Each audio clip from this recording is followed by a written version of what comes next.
Hello दोस्तों, आज हम बात करेंगे हार्ट फेलियर से संबंधित कुछ खराब एडवाइसेस जो अक्सर आपके डॉक्टर्स आपको देते हैं, या कुछ मिसकंसेप्शन जो आपके रिलेटिव्स, आपके फ्रेंड्स और आपके मन में हो सकते हैं, आपके डॉक्टर्स के मन में हो सकते हैं यदि वो बहुत एक्सपीरियंस नहीं हो। और ये गलत एडवाइसेस क्या है और कैसे आपकी लाइफ को ख़राब कर सकती है, इम्पैक्ट कर सकती है, इस बारे में आज हम डिस्कस करेंगे। कौन कौन से ऐसे वर्स्ट एडवाइसेस है जो आपके डॉक्टर्स आपको दे सकते हैं हार्ट फेलियर के संबंधित में, आज इस पर बात करेंगे। ये इस वीडियो का सेकंड पार्ट है। फर्स्ट पार्ट में इस तरह के कुछ इंपॉर्टेंट क्वेश्चंस को हमने डिस्कस किया था और उसमें क्या एक्चुअल सच्चाई है उस पर भी आपको हमने डिस्कस किया था, बताया था। आज उसी डिस्कशन को कंटिन्यू करते हुए कुछ और पॉइंट्स पर बात करेंगे। टॉपिक पर जाने से पहले जो लोग हमारे चैनल पर नए हैं उन्हें रिक्वेस्ट करूँगा कि चैनल को सब्सक्राइब करें, वीडियोज़ को लाइक करें, शेयर करें, फॉलो करें, कमेंट करें, पूरा देखें। टॉपिक इंपॉर्टेंट है, इसे एंड तक देखिएगा, एक्सक्लूसिव है, कहीं और नहीं मिलेगा, एंड तक देखिएगा। चलिए शुरू करते हैं। कुछ डॉक्टर्स अगर आपको बोलते हैं या कुछ रिलेटिव्स आपको बोलते हैं कि यदि आपको ठीक लग रहा है तो आप हार्ट फेलियर की दवाइयाँ बंद कर सकते हो, ऐसा बिल्कुल नहीं है। हार्ट फेलियर की दवाई काफ़ी हद तक केस में लॉन्ग टाइम चलती है, लाइफ टाइम चलती है। इनफैक्ट अगर पम्प फंक्शन नॉर्मल भी हो जाए तो भी आप दवाइयों को पूरी तरह से बंद नहीं कर सकते, उसके बाद भी बहुत ध्यान से सब चीज़ देखते देखते ही करना पड़ता है। सिम्टम्स का कम हो जाना कुछ हद तक लक्षण को कम करता है, लेकिन कई बार जैसे ही आप दवाइयाँ बंद करते हैं वापस हार्ट फेलियर बिगड़ता है, लक्षण वापस से चालू हो जाते हैं। तो हार्ट फेलियर के पेशेंट में दवाइयों को बंद करना अक्सर एक इम्पॉर्टेंट गलती हो जाती है, जिसकी वजह से लोगों की कंडीशन बिगड़ती है, उनका हार्ट फेलियर बिगड़ता है, उनकी जान भी जा सकती है। हार्ट फेलियर को इग्नोर ना करें, ये एक जानलेवा बीमारी है, काफ़ी हद तक ट्रीटेबल है, 90 to 95% केसेस को बचाया जा सकता है, लेकिन जानलेवा है। तो अगर कोई आपको डॉक्टर बोलता है कि जब आपको ठीक लगना चालू हो जाए तो दवा बंद कर दीजिए, वो गलत है। ठीक लगना मतलब सिम्टम्स चले जाना, इसका मतलब ये नहीं है कि हार्ट फेलियर ठीक हो गया। इसका बस मतलब ये है कि आपका टाइम बिंग प्रॉब्लम कम हो गई है, लेकिन जैसे ही आप उस पर दवा बंद करोगे या इग्नोर करोगे फिर से प्रॉब्लम बढ़ जाएगी। ज़्यादातर हार्ट फेलियर के पेशेंट, खासकर सीवियर हार्ट फेलियर के पेशेंट्स को लाइफ टाइम दवा चलती है। सिग्निफिकेंट लोगों की दवा बंद हो भी सकती है, लेकिन वो केस टू केस डिसाइड होता है, उसका डिसीजन आपके डॉक्टर पर डिपेंड करता है। आप खुद से उसको बंद ना करें तो अच्छा है। इसके अलावा कुछ डॉक्टर्स आपको बोलते हैं यदि आपको हार्ट फेलियर है तो आपको कोई भी नमक नहीं खाना है, बहुत थोड़ी मात्रा में भी नमक नहीं लेना है। ये कंप्लीटली गलत है। यदि आपका ब्लड प्रेशर अगर नॉर्मल है तो आप नमक को डेफिनेटली कम रखिए सीवियर हार्ट फेलियर पेशेंट में। पर कई बार बहुत ज़्यादा नमक रिस्ट्रिक्शन करने की वजह से ब्लड प्रेशर कम हो सकता है, चक्कर आ सकते हैं, आपका किडनी पर डैमेज हो सकता है। तो बहुत लो ब्लड प्रेशर कर लेना भी अच्छा नहीं है। हाई ब्लड प्रेशर तो नमक रिस्ट्रिक्ट करिए, सीवियर हार्ट फेलियर है तो नमक रिस्ट्रिक्ट करिए। लो ब्लड प्रेशर है और उतना सीवियर हार्ट फेलियर नहीं है तो नमक रिस्ट्रिक्शन उतना ज़्यादा मत करिए। हर चीज़ों को बैलेंस करके चलना ज़रूरी है। पूरी तरह से नमक को बंद कर देना भी सही नहीं है, पूरी तरह से पानी को बंद कर देना भी सही नहीं है। जो आपकी कंडीशन है और जितना आपका ब्लड प्रेशर है और जितना वॉल्यूम का स्टेटस है उस पर डिसाइड होगा कि कितना नमक और कितना पानी लगेगा। यदि सीवियर हार्ट फेलियर है और पानी ज़्यादा है तो नमक और पानी को कम रखना है। यदि माइल्ड हार्ट फेलियर और बीपी कम है तो नमक और पानी को ज़्यादा रखना पड़ेगा। तो इस हिसाब से मैनेज होगा। पूरी तरह से नमक बंद कर देने को यदि आपको एडवाइस दी जा रही है तो ये फ़ायदे के बदले उल्टा नुकसान कर सकती है। इसके अलावा कुछ लोग ऐसा बोलते हैं कि हार्ट फेलियर अगर आपको है तो ब्लड प्रेशर को या डायबिटीज़ को या बाकी चीज़ों पर उतना फोकस करने की ज़रूरत नहीं है। बट हाइपरटेंशन पर उतना या बाकी चीज़ों पर उतना फोकस नहीं भी करेंगे तो चलेगा, हार्ट फेलियर पर फोकस करो। पर ऐसा नहीं है। हाइपरटेंशन, डायबिटीज़, कोलेस्ट्रॉल, ये सारे ही हार्ट फेलियर के इंपॉर्टेंट रिस्क फैक्टर है। यदि इसमें से कोई भी चीज़ को आप इग्नोर करते हैं तो और उसके मेडिसिन को एडजस्ट नहीं करते तो आपका लॉन्ग टर्म प्रॉब्लम होगा और हार्ट फेलियर बिगड़ने के चांस ज़्यादा होंगे। सिर्फ और सिर्फ हार्ट फेलियर पर फोकस करिए और बाकी चीज़ों को इग्नोर कर देना काउंटर प्रोडक्टिव होगा।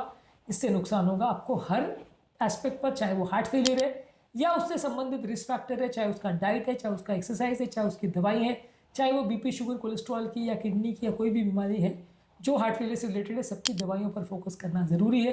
किसी भी एस्पेक्ट पर यदि आप इग्नोर करते हैं तो लॉन्ग टर्म आपको तकलीफ आ सकती है। अगली इंपॉर्टेंट वित्तीय अवधारणा यह है, या डॉक्टर्स कई बार इस तरह से आपको बोल देते हैं कि हार्ट फेलियर ज़्यादातर उम्रदराज लोग की प्रॉब्लम है, ज़्यादातर उम्रदराज लोग को हो जाती है, यंग लोग को नहीं होती। ऐसा नहीं है। किस कारण से हार्ट फेलियर हो रहा है उस पर डिपेंड करता है। बहुत सारे यंग लोग को भी हार्ट फेलियर होता है और उम्र के साथ हार्ट का पंपिंग बिल्कुल डिटोरिएट नहीं होता। ये भी एक मिसकंसेप्शन है। उम्र के साथ ओवरऑल लोगों की स्टैमिना कम हो सकती है, एक्सरसाइज कैपेसिटी कम हो सकती है। हार्ट फेल नहीं होता। हार्ट फेल उम्र के साथ रिलेटेड बीमारियों की वजह से हो सकता है, डायरेक्ट उम्र की वजह से हार्ट फेलियर नहीं होता। तो इसलिए उम्र से हार्ट फेलियर में कुछ असर ज़रूर पड़ता है, हार्ट फेलियर के रिस्क फैक्टर्स पर पड़ता है, पर हार्ट की डायरेक्ट पंपिंग अफेक्ट करती है उम्र, ऐसा नहीं है। हार्ट अगर आदमी 80-90 साल का भी हो जाए तो भी उसका पंपिंग 60 से 40 हो जाएगा, ऐसा बिल्कुल नहीं है। उसका पंपिंग फिर भी 60 रहेगा। हाँ, 80-90 की उम्र में कोई बीपी, शुगर, कोलेस्ट्रॉल या हार्ट अटैक बीमारी अगर आ जाए जो कि उम्र के साथ ज़्यादा आती है तो वो हार्ट फेलियर कर सकती है। पर ये सोच लेना कि सिर्फ उम्र दराज को होगा और हर उम्र दराज व्यक्ति में होगा, यंग पेशेंट में नहीं होगा। ये दोनों ही गलत चीज़ें हैं और इसको यदि आप फॉलो करोगे तो बहुत सारे केसेस मिस हो जाएंगे और बहुत सारी चीज़ों में गलत ट्रीटमेंट होगा। इसके अलावा लोगों को लगता है कि यदि आपकी कंडीशन एक बार ठीक होगी तो आप लगभग अपनी नॉर्मल लाइफ कर सकते हो, मान लीजिए कि सब कुछ ठीक हो गया। ऐसा नहीं है। हार्ट फेलियर वाले पेशेंट्स को अगर रिकवर करना भी है और अपनी नॉर्मल लाइफ में जाना भी है तो ग्रेजुअली करना चाहिए, धीरे धीरे करके अपनी एक्टिविटीज़ को बढ़ाना चाहिए और दवाइयाँ बंद नहीं करनी चाहिए। सबके लिए एक प्रॉपर इंडिविजुअलाइज प्रोग्राम बनाना चाहिए और उसको ही एग्जीक्यूट करना चाहिए। यदि हार्ट फेलियर का पेशेंट ये सोचता है कि अब हार्ट फेलियर ठीक हो गया, अब सब चीज़ नॉर्मल हो गई, अब खाना पीना सब बराबर कर दो, जो करना है करो, अब मुझसे कोई फ़र्क नहीं पड़ने वाला, तो वो पूरी तरह से गलत है। आपको सारे एस्पेक्ट्स पर फिर भी फोकस करना पड़ेगा, नहीं तो बीमारी वापस पलट के आ सकती है। इसके अलावा कुछ लोग को लगता है कि हार्ट फेलियर अगर है तो सिर्फ वो हार्ट को अफेक्ट करेगा, बाकी चीज़ों पर उतना ज़्यादा चक्कर नहीं पड़ने वाला। हार्ट फेलियर है तो हार्ट पर फोकस करो। पर हार्ट फेलियर बॉडी के पूरे सर्कुलेटरी सिस्टम को अफेक्ट करता है, जिससे किडनी, लंग्स, लिवर, ब्रेन सारे सिस्टम अफेक्ट हो सकते हैं। और यदि हार्ट फेलियर होता है तो सारे वॉल्यूम प्रॉब्लम की वजह से सारे सिस्टम एक साथ या धीरे धीरे करके फेल हो सकते हैं, तो मल्टी ऑर्गन फेलियर भी हो सकता है। तो हार्ट क्योंकि इसेंशियल ऑर्गन है, वो सारे ऑर्गन को अफेक्ट करता है, तो इसलिए हार्ट फेलियर मतलब सिर्फ हार्ट का फेलियर नहीं होता, धीरे धीरे करके उसकी वजह से बाकी ऑर्गन भी फेल हो सकते हैं। तो उनके वैल्यूज़ पर और उनकी रिपोर्ट्स पर भी ध्यान देना जरूरी है। सिर्फ हार्ट फेलियर पर ध्यान दिया और बीच में लिवर फेल हो गया, उसकी वजह से व्यक्ति की मृत्यु हो गई, तो गड़बड़ है। हार्ट के साथ लिवर और किडनी और बाकी ऑर्गन भी फेल हो सकते हैं, तो उनके रिपोर्ट्स भी करते रहना और उनके लिए भी अगर ज़रूरी हो तो दवा या ट्रीटमेंट लेना ज़रूरी है। इसके अलावा कुछ लोग को लगता है कि हार्ट फेलियर अगर ठीक हो गया तो उसके बाद आने की ज़रूरत नहीं है, 2-4 साल में एक बार बताते रहेंगे या नहीं भी बताए डॉक्टर को तो चलेगा। बहुत सारे केसेस में हार्ट फेलियर वापस पलट के आता है और वापस से परेशान करता है। हमने बहुत सारे पेशेंट्स को ऐसे देखा है, खासकर जो दवा बंद कर देते हैं उनको हार्ट फेलियर वापस होता है और बहुत बुरी हालत में वो हमारे पास आते हैं। इसलिए हार्ट फेलियर ठीक होने के बावजूद भी हर 3 महीने या 6 महीने या 1 साल में एटलीस्ट एक बार डॉक्टर को दिखाते रहे, ताकि अगर कोई नई प्रॉब्लम हो रही है या नया इशू हो रहा है तो डॉक्टर उसको मैनेज करने में आपकी मदद कर सके और बीमारी को बढ़ने से पहले सॉर्ट आउट कर सके। यदि आप उसको नहीं बताते हो तो प्रॉब्लम सडनली बिगड़ने का और वो मौका ना दे, ऐसा हो सकता है। इसके अलावा कुछ लोग को लगता है कि हार्ट फेलियर है तो डाइट वाइट पर क्या ज़्यादा ध्यान देना, हार्ट फेलियर अगर है तो चलेगा, आपको दवाइयों पर मेन फोकस करना है, डाइट पर ध्यान नहीं देना है। हार्ट फेलियर के लिए भी डाइट का बहुत इंपॉर्टेंट रोल है और ये डाइट डायरेक्टली हार्ट को अफेक्ट करे नहीं करे, इसके लिए जो रिस्क फैक्टर्स है जैसे बीपी, शुगर, कोलेस्ट्रॉल है, और इनफैक्ट हार्ट फेलियर में भी जो नमक और पानी का लेवल है वो काफ़ी हद तक डाइट से इन्फ्लुएंस होता है। बॉडी का इन्फ्लेमेशन भी डायरेक्टली और इनडायरेक्टली हार्ट फेलियर को अफेक्ट कर सकता है, तो डाइट का भी सिग्निफिकेंट रोल है और उसको भी इग्नोर करना कई बार फायदे के बदले नुकसान हो सकता है उसमें। बेसिकली हार्ट फेलियर में कॉम्प्रिहेंसिव केयर लगता है, जिसमें lifestyle change, exercise, diet, regular monitoring और मेडिसिन सब कुछ लगता है। हर चीज़ के बारे में पेशेंट को एजुकेटेड होना ज़रूरी है। जो पेशेंट अपने हार्ट फेलियर को और अपनी बीमारी को प्रॉपर वे में समझते हैं वो बेटर वे में अपनी बीमारी को ट्रीट कर सकते हैं।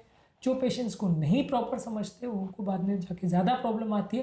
प्रॉपर पेशेंट एजुकेशन होना ज़्यादा ज़रूरी है, तभी आप बीमारी को बेटर वे में मैनेज कर पाओ। हर पेशेंट का हार्ट फेलियर सेम नहीं होता, तो सबके लिए एक पर्सनलाइज प्लान की ज़रूरत है जो उसकी बीमारी को मैनेज करने में ज़्यादा सुविधा देगी। अगर हर व्यक्ति को आप एक ही तरह की दवाई और एक ही तरह का ब्लैंकेट ट्रीटमेंट देंगे तो फ़ायदा नहीं होगा। सब लोगों को मिलकर एक पर्सनलाइज प्लान डेवलप करना पड़ेगा, जिसके अंदर व्यक्ति की क्या रिक्वायरमेंट्स है उसको ध्यान देकर ट्रीटमेंट देना पड़ेगा। और ओवरऑल एक मल्टी डिसिप्लिनरी अप्रोच चाहिए, जहाँ कार्डियोलॉजिस्ट, डाइटिशियन, फिजिशियन, फिजियोथेरेपिस्ट सब लोग मिलकर पेशेंट को ट्रीट करें तो ज़्यादा अच्छे रिजल्ट्स मिलेंगे।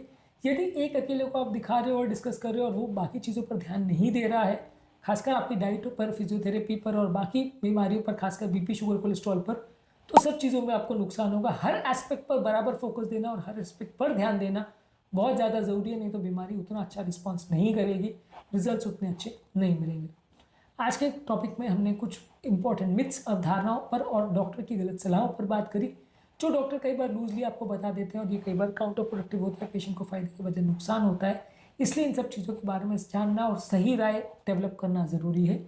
उम्मीद करूँगा कि आज के टॉपिक में कुछ नई बातें जानने को मिली होगी। जो लोग हमारे चैनल पर नए हैं उन्हें रिक्वेस्ट करूँगा कि चैनल को सब्सक्राइब करें, वीडियोज़ को लाइक करें, शेयर करें, फॉलो करें, कमेंट करें।